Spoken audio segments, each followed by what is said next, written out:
as far as the tensions between India and Canada is concerned, giving the perspective from the Canadian government's allegation that continue to in fact put the focus on the ties between both the nations. All right, viewers. Now, in fact, it's time to get a word from my colleague Mehendi Ikar, who's joining me live on the broadcast. Mehendi, we have also spoken earlier about what exactly this means for India.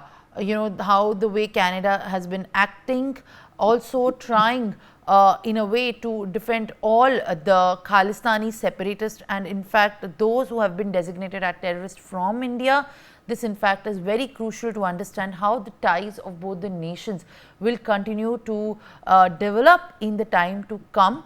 But it was in fact Nijjar's killing in Surrey which led to this entire dialogue and the exchange of heated allegations between India and Canada.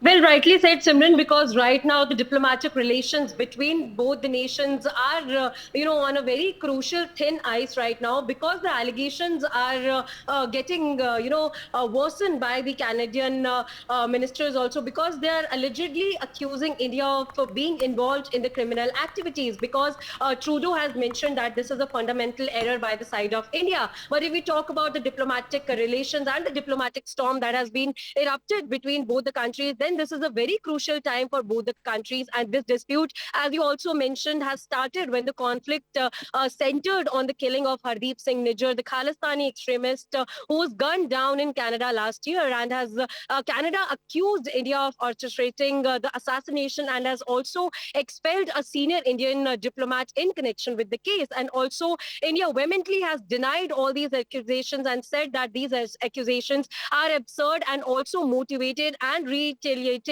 with the expulsion of an Canadian diplomat. But if we talk about right now what is happening, then there is a series of diplomatic actions and reactions from Canada, from India, because India has also expelled 6 of the Canadian diplomats in response to that in tit for tat move from that. The Canada has also expelled Indian diplomats from their country. But right now the travel advisories has also been issued, because both the countries have issued this advisory saying and cautioning their citizens about the potential risks that has been associated with the traveling to the other country. And also India has recalled the High Commissioner and said for consultations and also signaling a further escalation between the dispute. And Simran, there is a very important angle in this dispute, because there is also a Bishnoi gang angle, because adding fuel to all these allegations and this row that is happening, Canada has also alleged that India agents are collaborating with the Lawrence Bishnoi gang and a notorious who is a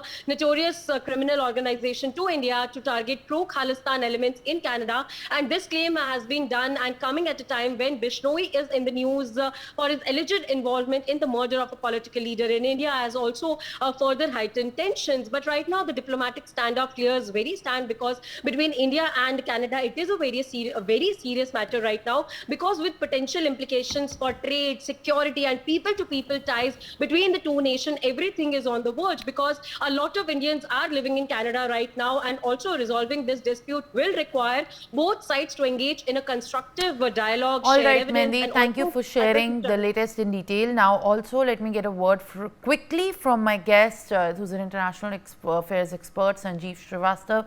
So thank you for speaking to us once again. Before we actually lead on to other developments, I quickly want to understand from you how exactly the angle of Bishnoi gang in fact being also at the behest of the political activity and the killing of the NCP minister in fact is concerned, as far as the entire face-off and a showdown between India and Canada is concerned. How crucial do you think this latest edition of Bishnoi gang being involved and working in Canada, issuing threats to Indian nationals and the major politicians and celebrities, is also a very crucial part of how the relations are now turning up between the two nations? A quick word.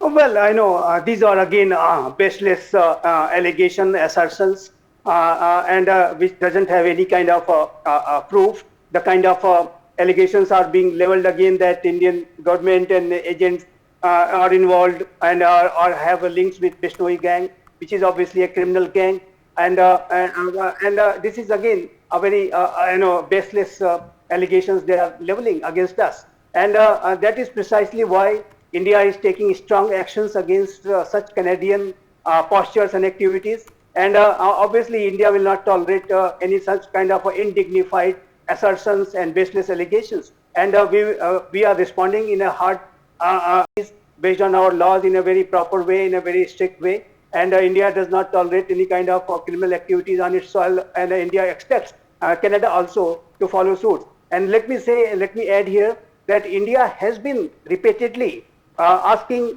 Canadian government to take actions against various anti-India activities which are being done on Canadian territory. And Canada, instead of taking any action against those elements who are working against India, those who are planning and big terror activities in India, instead of taking any actions against them, they decided to level baseless allegations against us. This shows their negative mindset.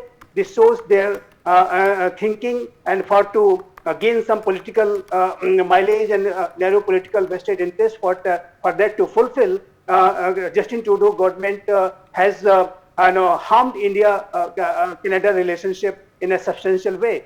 And in my assessment, the kind of position and posturing this Trudeau government is doing, obviously this is appeasement politics they are conducting. And but with this kind of appeasement politics, I do not think that he is going to get much political mileage and much political benefit. And we have seen that his popularity is going down. He has lost 2 elections, 2 seats, Toronto and Montreal, and opposition party led by Poilievre Conservative Party is performing very, very well.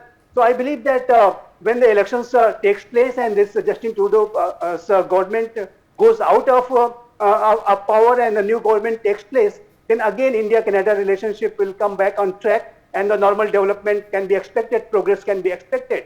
But till the time this Justin Trudeau government is there in power, I believe that for to carry out his appeasement politics, he will and his government will continue raking up this kind of issues and baseless allegations. They will continue making, and I think India is prepared to deal with this kind of scenarios in times ahead. And whenever such kind of acts will be done by the Canadian side, India will respond in kind. That is precisely what we have done this time too. As you have seen that we have expelled 6 of their diplomats in response to their and again a very indignified comments and also actions which they are taking against Indian diplomats there in Canada. For more such videos, subscribe to the Newsx YouTube channel, hit the bell icon.